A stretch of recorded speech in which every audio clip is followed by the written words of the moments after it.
Welcome back, David Eon and the stunning Miss Lady Pop Hunter here with another adult collector discussion in our Fading Nostalgia series. Hey guys, do you remember good movie and television show soundtracks? Or just soundtracks? Just soundtracks. Well, I mean, they're usually associated with a movie or a television show specifically, and they come out on vinyl record or an 8-track or even reel-to-reels. Cassette tape, VCR tapes. I remember especially when musicals were big. And do they even do musicals anymore? When's the last time you heard of a musical? That La La Land was supposedly a musical. Was it? I don't know. I didn't see it, but I heard that it was a musical. Yeah. But then, is it like The Sound of Music, Fiddler on the Roof? Jesus Christ Superstar. Jesus Christ had some Superstar. Great rock music on it. Yeah, is it that kind of musical where they basically sing 80-90% of the movie is singing? Yeah. And dancing, Stuff like that. Yeah. And I'm like, do they even really do musicals anymore? And if they did, is it anything you'd even want to see? R. Kelly had a musical. Oh, don't start that. Trapped in the Closet. That is my favorite. I can watch that. I can't. I can watch that all The same exact tune all day. The tune never changes. It was good. Weird Al did a good parody of it, though. It was funny. It was. Weird Al, he can still get in there. Yeah. But back to soundtracks, because that's what we're talking musicals aren't the only example, because you get like Saturday Night Fever has a great soundtrack. Yeah. Has a really good soundtrack. The Crow, which is a soundtrack I want. You keep on talking about The Crow. I'm going to get it. I'm going to get it this year. Has a great soundtrack. One that's underrated is the soundtrack for Last Action Hero with Arnold Schwarzenegger. I'm going to tell you. It's really good music. Underrated soundtrack. Oh, Lord. Dirty Dancing. Dirty Dancing. She's Like the Wind. Is she? That is my song. Break Like the Wind. Be quiet. Dirty Dancing soundtrack. Or something like this here, since we're doing that. Oh, my God. Oh, yeah. A musical score. A full symphonic musical score. That's not even a soundtrack. It's a musical score. It is the soundtrack for the film, because the film has 2 albums in here written specifically for the film with really well done music.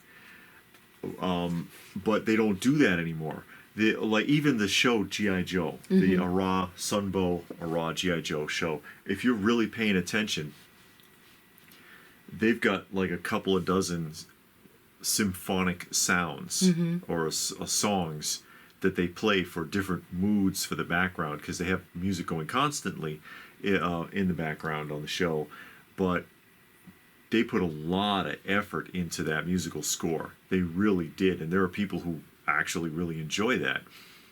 But nowadays, more so than, more often than not, they have like this really generic incidental background music that's owned by the studio. And if you're really paying attention, you can recognize it from one movie to the next.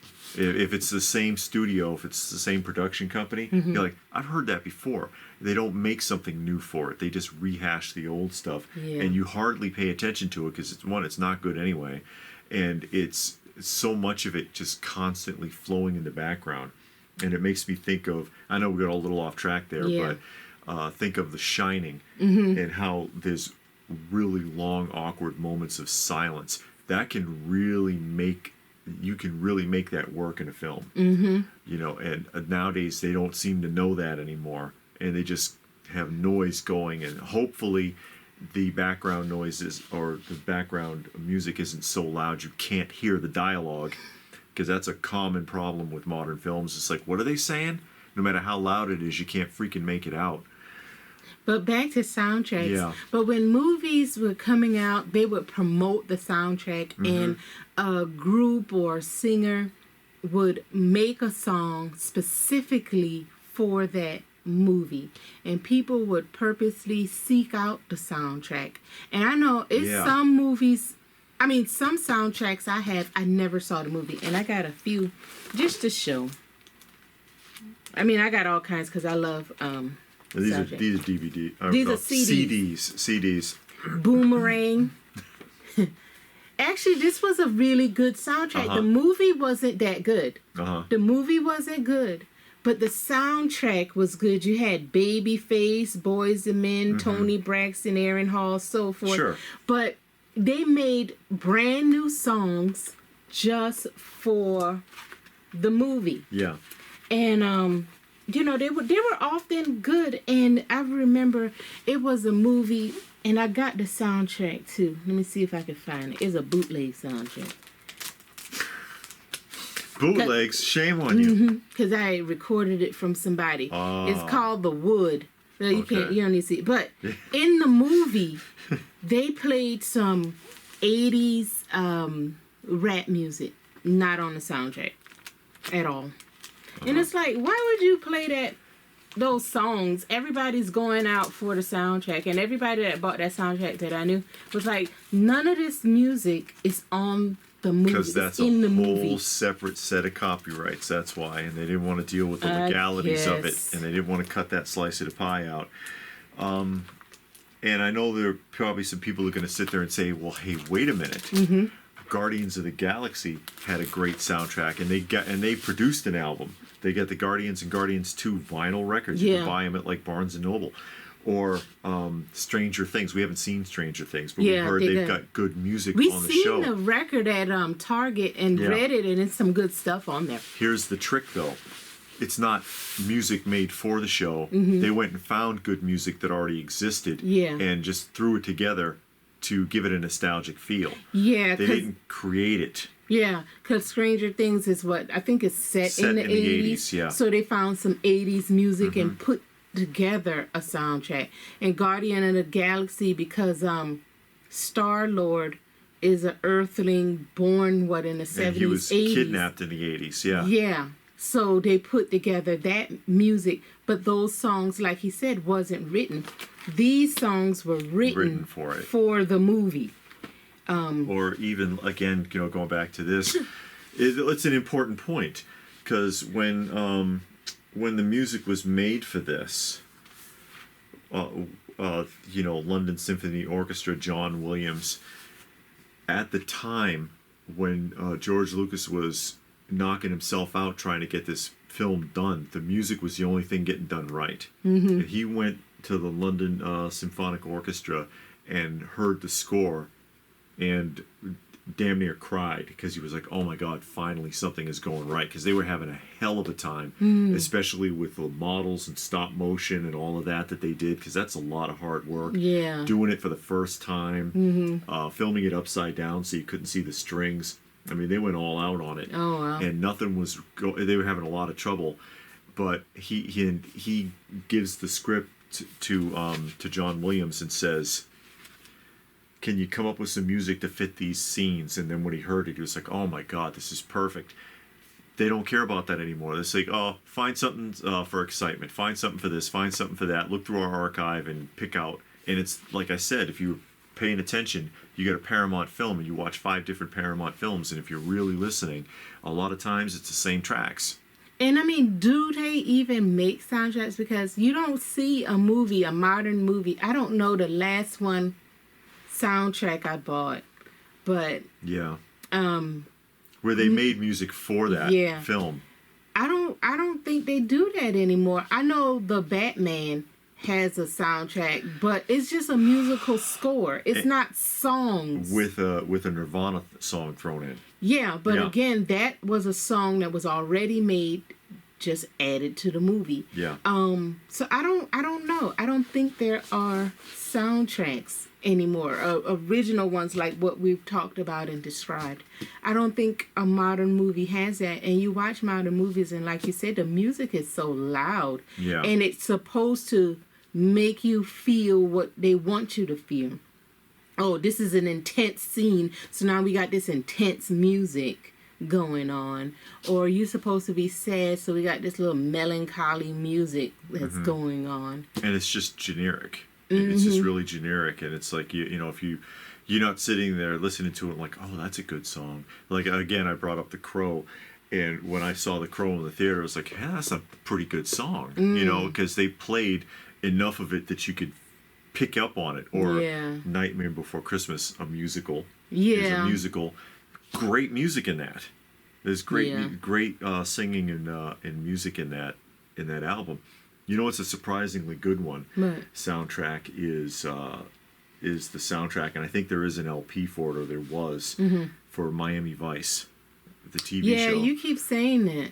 Because they took hit songs from that time period, so they weren't going back and finding one. They were like, oh, here's one off the Billboard top 10. Let's get the rights to use this one and this episode. Every episode you heard one of the hottest songs of the time period, and so their soundtrack is really good. Yeah, you know who surprisingly had good music on it? On Luke Cage. If you saw, the show. Yeah, the Netflix Luke Cage. They had a live band or a person singing, because they had a nightclub. At the end of every episode, somebody would come in and sing, and those songs were actually pretty good. Yeah, I'm like, man, I don't know if they put together a soundtrack or they took all of those songs and just put them together on something. Yeah, that'd be interesting to check out. Yeah, but those were some pretty good stuff. Some of the people I recognized, some of them I didn't. And again, those were those artists' original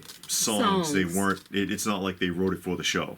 Yeah, or it was a cover band. Because there were some old school, like jazz and even rap performers. Yeah, and I recognized a few of them. But yeah, that was the last time I can say I watched the show and said the music was just like, oh wow. Yeah. You know? New York Undercover has did the same thing. If you ever watched New York Undercover, that came on in the 90s. It was a TV show about undercover detectives.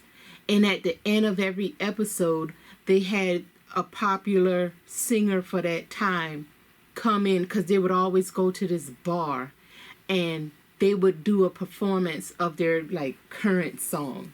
Yeah. And it was always fun to watch, see who was going to be on, you know, because they had it on nearly every episode. And sometimes they would kind of incorporate that person into the episode somehow or another. And I don't know if like current animated Disney projects would count, because they still do that kind of stuff. Yeah. But I don't think they've had a hit soundtrack associated with one of their productions since Phil Collins did their Tarzan back in like the 90s. No, Lion King. Lion King's 90s. Yeah. Well, I don't know which one came out first. Yeah, but I know. You know what I mean. Yeah, it's like the Elton modern John stuff. did the whole thing. Lion King. The modern stuff just isn't cutting it. You know, But that Frozen, they got that one song that you always hear. One song. But you know what I mean, where like the whole album is like Grammy worthy. Yeah. You know? I don't know if they're even really doing, because we don't watch modern Disney stuff because it's gotten too weird for us. But the tradition of Disney is kind of dead. But the I don't know if they're still making like films that are technically musicals like that. Yeah. You know? Yeah. I doubt it. I don't know. I think Shrek was kind of in a way. Yeah, but then they used all classic music. They used a lot of 70s disco and stuff like that. But it's still fun. Yeah. It was still a good selection of music, but they were trying to hit nostalgia buttons. Remember, cartoons like that are not really for kids. Yeah. Shrek was for older folks. But yeah, I just don't know. Yeah. I just don't, and we could be a little out of touch because and we don't like a that. lot. Yeah, we don't like a lot of modern stuff. Yeah, we admit that. We, like you said, we don't watch that stuff, so we probably don't know. But I remember soundtracks. And I remember going out just to buy a certain soundtrack, even though I may not have seen the movie. Yeah. Or a lot of times I did see the movie, but it's a few I never saw the movie, but loved the soundtrack. Or the soundtrack was really good and the movie was awful. Yeah. So. Like Car Wash. Oh yeah. That's a stupid movie. And it's technically a musical because music plays constantly, and it's music written for the show, for the movie. But no one actually sings in the movie. They just kind of going through their daily routine in the film, and it's supposed to be a comedy, but the music plays in the background. But is that a musical? Because in the old time musical, the actors sang and danced. Correct. Because I would think almost even Wizard of Oz is a. Oh yeah, the Wizard of Oz is a musical because they sing their way through it. Yeah, correct. They sing and dance throughout the whole thing. Yeah. Of course, the Wiz, the King and I, Singing in the Rain. Those things I consider a musical. And R. Kelly trapped in the closet. You're. But No, that doesn't count. But I don't know when the last musical that fits that criteria has come out. The last one I can think of on film is probably when they did Sweeney Todd. I never saw that. What year did that come out? I think that was early 2000s. And that was, oh God, what is his name? You know who it is. Johnny Depp. Oh. Johnny Depp. You know what they'll consider a musical? Okay, like Ray. That Aretha Franklin movie.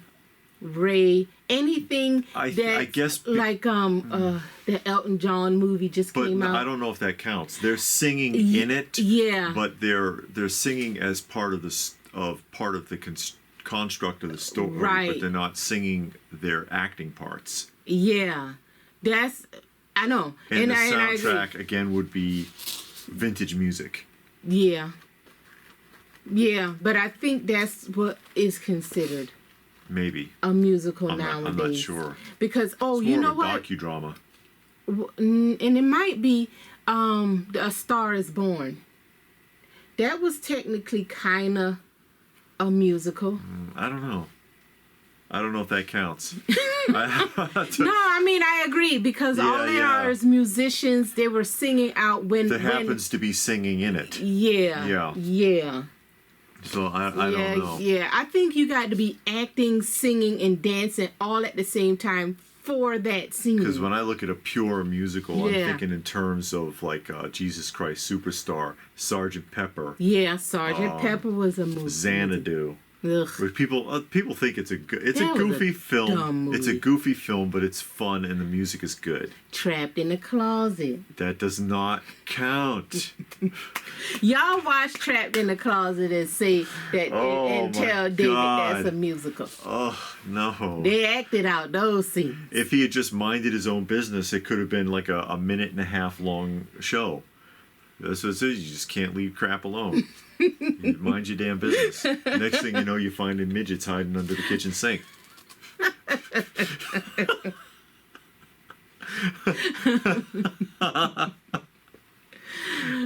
God. Yeah, those types of things. You can look at it, okay, yeah, that is a musical. But nowadays they just do a music thing about a singer and sing their parts in a concert or in a studio hall. I guess they don't think they can hold the modern audience's attention anymore. Yeah. People are, which is why you see so much flash and bang in modern films, because they got to keep that train rolling as fast as they can. Because if they stop, then you'll get bored or you'll realize the film's not that good. But can these modern actors and singers sing and dance at the same time? Because if you watch some of those, go back and watch some real musicals, like some of the ones we named. Yeah. They are singing and dancing. A great example, and I've mentioned it already, is Jesus Christ Superstar. If you watch it, because they basically got on a bus, they went out in the desert, and they filmed it. They filmed the stage production. It is the stage crew. And you can see the performance. They're drenched in sweat. The one guy who played Herod, and he's got the medallion. He's pink. He's just burned to a crisp. And when he's singing and his medallion shifts, you can see the paleness underneath where it was. And they're going out there and doing it in 1 or 2 takes out in the middle of nowhere, singing and dancing and screaming and running around. And it's like, wow, the effort that went into that. And can most of these modern actors are not stage performance worthy. Or watch Yul Brynner as the King and I, as the king in The King and I, not the modern King and I. No, that was not. That was musical. terrible. Yeah, I saw that. It had nothing to do with the Yul Brynner. Because the original was a love story. Yeah, but it was a good one. But he sang that part. He sang that role. He was perfect for it, and they knew it because he was. He had been doing the Broadway production, and I think he has or had the record for the longest running and being the same lead in the longest running Broadway production, at least for the time.